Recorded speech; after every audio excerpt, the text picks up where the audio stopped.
ಹೆಬ್ಬಳಲು Shri Chakramata YouTube channel ವೀಕ್ಷಕರಿಗೆ ನನ್ನ ಹೃತ್ಪೂರ್ವಕ ನಮಸ್ಕಾರಗಳು. ಸುಭಾಷಿತ: ಜನ ಮೆಚ್ಚುವಂತೆ ಬದುಕುವುದಕ್ಕಿಂತ ಮನ ಮೆಚ್ಚುವಂತೆ ಬದುಕಿದರೆ ಸಾಕು. ಎಷ್ಟು ಚೆನ್ನಾಗಿದೆ ನೋಡಿ. ಜನ ಮೆಚ್ಚೋದು ಬೇಕಾಗಿಲ್ಲ ನಮಗೆ, ನಮ್ಮ ಮನಸ್ಸು ಮೆಚ್ಚಿದ್ರೆ ಸಾಕು. ಆಗ ನಾವು ಬಾಳಬೇಕು, ಬದುಕಬೇಕು ಅನ್ನೋದನ್ನು ನಾವು ಅರಿತುಕೋಬೇಕು. ಇವತ್ತು ನಾವು ದಿನಪಂಚಾಂಗಕ್ಕಿಂತ ಮುಂಚೆ ಗುರುಚರಿತ್ರೆಯ 33ನೇ ಅಧ್ಯಾಯವನ್ನು ತಿಳ್ಕೊಳ್ಳೋಣ. ಶ್ರೀ ಗುರುಭ್ಯೋ ನಮಃ. ಹರಿಃ ಓಂ.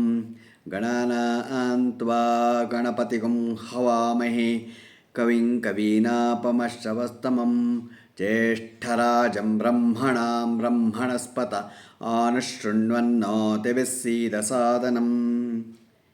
ಹೀಗೆ ದತ್ತ ಹಾಗೂ ಆತನ ಪತ್ನಿಯು ಶ್ರೀ ಗುರುಗಳ ದರ್ಶನಕ್ಕಾಗಿ ಮಾರನೆಯ ದಿನ ಬೆಳಗ್ಗೆ ಬಂದರು.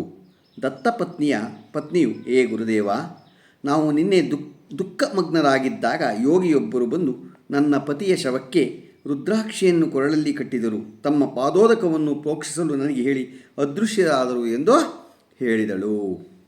ಆಗ ಶ್ರೀ ಗುರುಗಳು, ತಂಗಿ, ನಾವೇ ಯತಿರೂಪದಲ್ಲಿ ಬಂದು ರುದ್ರಾಕ್ಷಿ ನೀಡಿದ್ದು ಎಂದು ಮುಗುಳ್ನಕ್ಕು ಹೇಳಿದರು. ಆವಾಗ ಈ ರುದ್ರಾಕ್ಷಿನ ನೋಡಿ, ರುದ್ರಾಕ್ಷಿಯಿಂದ ಆ ಭಸ್ಮದಿಂದ ಎಷ್ಟು ಲಾಭ ಇದೆ. ನಾವು ದಿನ ಅದಕ್ಕೆ ವಿಭೂತಿ, ದೊಡ್ಡವರು ಹೇಳೋದು ವಿಭೂತಿ ಹಚ್ಕೋಬೇಕು ಅಂತ ಹೇಳೋದು ಗೊತ್ತಾಯ್ತಾ. ಮಹಿಮೆಯ ಅಪಾರವಾದದ್ದೆಂದು ಹೇಳಿದ ಅವರು ಈ ವಿಷಯದಲ್ಲಿ ಪ್ರಸಂಗವೊಂದನ್ನು ಹೇಳಿದರು. ರುದ್ರಾಕ್ಷಿ ಮಹಿಮೆನ ಹೇಳ್ತಾರೆ. ಕಾಶ್ಮೀರದ ರಾಜ ಭದ್ರಸೇನಿಗೆ ಸುಧರ್ಮನೆಂಬ ಪುತ್ರನಿದ್ದನು.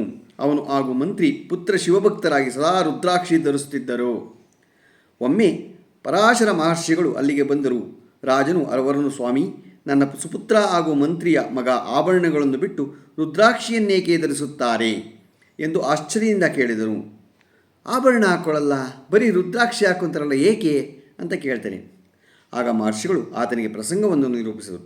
ಒಬ್ಬ ವೇಶ್ಯೆಯ ಮನೆಯ ಅಲ್ಲಿ ಒಂದು ಕೋಳಿ ಹಾಗೂ ಮಂಗ ಸಾಕೋ ಪ್ರಾಣಿಗಳಿದ್ದವು. ಒಮ್ಮೆ ಶಿವಪುತ್ರನೆಂಬುವನು ವೇಶ್ಯೆಗೆ ಒಂದು ರತ್ನಲಿಂಗವನ್ನು ಪಾರಿತೋಷಕವಾಗಿ ನೀಡಿದನು. ರತ್ನಲಿಂಗವನ್ನು ಪಾರಿತೋಷವಾಗಿ ನೀಡ್ತಾನೆ. ಅಂದು ರಾತ್ರಿ ಆಕಸ್ಮಿಕವಾಗಿ ಅವಳ ಮನೆಗೆ ಬೆಂಕಿ ಬಿದ್ದು ಎಲ್ಲವೂ ಸುಟ್ಟು ಹೋಯಿತು. ದುಃಖಿತನಾದ ಶಿವಪುತ್ರನು ರತ್ನಲಿಂಗವು ನಾಶವಾದುದಕ್ಕೆ ಅಗ್ನಿಪ್ರವೇಶ ಮಾಡಿದನು. ಆತನನ್ನು ಮನಸಾರೇ ವರಿಸಿದ್ದ ವೇಶ್ಯೆಯು ಸಹಗಮನ ಮಾಡಿದಳು. ಆಗೊಂದು ಆಶ್ಚರ್ಯ ನಡೆಯಿತು. ಶಿವಪುತ್ರನ ವೇಷದಲ್ಲಿದ್ದ ಸಾಕ್ಷಾತ್ ಶಿವನೇ ಅವಳನ್ನು ಪರೀಕ್ಷಿಸಲೆಂದು ಬಂದಿದ್ದನು. ಪರಶಿವನು ಅವಳನ್ನು ಬದುಕಿಸಿದನು. ಆ ವೇಶ್ಯೆಯು ಸಾಕಿದ್ದ ಕಪಿ ಮುಂದಿನ ಜನ್ಮದಲ್ಲಿ ನಿನ್ನ ಪುತ್ರನಾಗಿದ್ದಾನೆ. ಮಂತ್ರಿಪುತ್ರನು ಹಿಂದೆ ಕೋಳಿಯಾಗಿದ್ದವನು. ಹೀಗೆ ಪೂರ್ವಜನ್ಮ ಸಂಸ್ಕಾರದಿಂದ ಅವರು ರುದ್ರಾಕ್ಷಿ ಧಾರಣೆ ಮಾಡಿದ್ದಾರೆ. ರುದ್ರಾಕ್ಷಿ ಮಾಡಿದ್ರಿಂದ ಅವರಿಗೆ ಈ ಥರ ಆಗಿದೆ, ಒಳ್ಳೆಯದಾಗಿದೆ ಎಂದು ಮುನಿಗಳು ಹೇಳಿದ್ದರೆಂಬಲಿಗೆ ಸರಳ ಶ್ರೀ ಗುರುಚರಿತ್ರೆಯ 33ನೇ ಅಧ್ಯಾಯ ಇಲ್ಲಿಗೆ ಸಂಪೂರ್ಣ ಆಯಿತು. ನೋಡಿ, ರುದ್ರಾಕ್ಷಿ ಧರಿಸೋದ್ರಿಂದ, ವಿಭೂತಿ ಧರಿಸೋದ್ರಿಂದ ಎಷ್ಟು ಪ್ರಯೋಜನ ಆಗತ್ತೆ ಅನ್ನೋದನ್ನು ಹೇಳಿದರೆ ಎಷ್ಟು ನಾವು ತಿಳ್ಕೋಬೇಕು.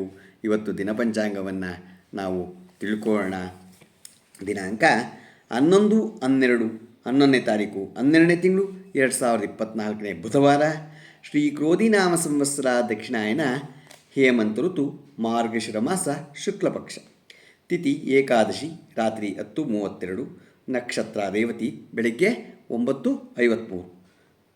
ಮಳೆ ಜ್ಯೇಷ್ಠ 3ನೇ ಪಾದ. ರಾಹುಕಾಲ 12:16ರಿಂದ 1:42 ತನಕ ಇದೆ.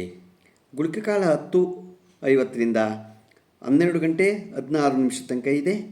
ಯಮಗಂಡ ಕಾಲ 7:58ರಿಂದ 9:24 ತನಕ ಇದೆ. ಇವತ್ತು ಯಾರು ಹುಟ್ಟುಹಬ್ಬ ಆಚರಿಸ್ಕೊತಿದ್ರು, ಮದುವೆಯಾದ ದಂಪತಿಗಳು ವಾರ್ಷಿಕೋತ್ಸವ ಆಚರಿಸ್ಕೊಂತಿರೋರಿಗೆ ನಮ್ಮ ಹೆಬ್ಬಳಲು ಶ್ರೀ ಚಕ್ರಮಾತಾ ಯೂಟ್ಯೂಬ್ ಚಾನಲ್ ಕಡೆಯಿಂದ ಶುಭ ಕಾಮನೆಗಳನ್ನು ತಿಳಿಸ್ತೀವಿ.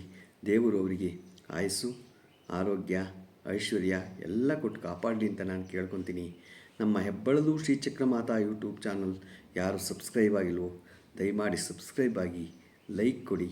ಇದು ನಿಮ್ಮದೇ ಚಾನಲ್ ಆಗಿರೋದ್ರಿಂದ ನಮ್ಮ ಲಿಂಕನ್ನು ಬೇರೆ ಗ್ರೂಪ್ಗಳಿಗೆ ಫಾರ್ವರ್ಡ್ ಮಾಡಿ. ಈ ಗುರುಚರಿತ್ರೆಯನ್ನು ಯಾರು ಭಕ್ತಿಯಿಂದ ದಿನ ಕೇಳ್ತಿರೋ ನಿಮಗೆಲ್ಲ ಕಷ್ಟಗಳು ಪರಿಹಾರ ಆಗತ್ತೆ ಮತ್ತು ಏನೇ ಮನೆಯಲ್ಲಿ ನಡಿಬೇಕಾದ್ರೂ ಒಳ್ಳೆಯ ಕಾರ್ಯ ನಡೆಯುತ್ತೆ ಅಂತ ಗುರುಗಳು ತಿಳಿಸಿದರೆ ಕೇಳಿ ಭಕ್ತಿಯಿಂದ ನಮಸ್ಕಾರಗಳು ನಮಸ್ಕಾರಗಳು ನಮಸ್ಕಾರಗಳು.